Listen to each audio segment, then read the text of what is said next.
Assalomu alaykum, men krasavitsalarim, yaxshimisizlar?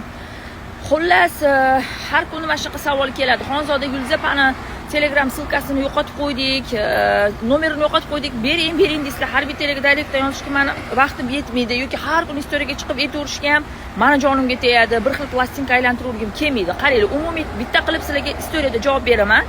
Xullas, Gulzapani ozish marafonini bittasi tugab bo'ldi. Men ancha qo'ydim. Mening obunachilarimdan to'lachi ayollarning ko'pi o'tib 15-18 kilogacha ozishdi. Zo'r effekt, zo'r rezultat bo'ldi. Xullas, 1-iyunda yana bitta marafon boshlayaptilar Gulzapa, lekin bu safar ayollar diqqat bilan eshitinglar.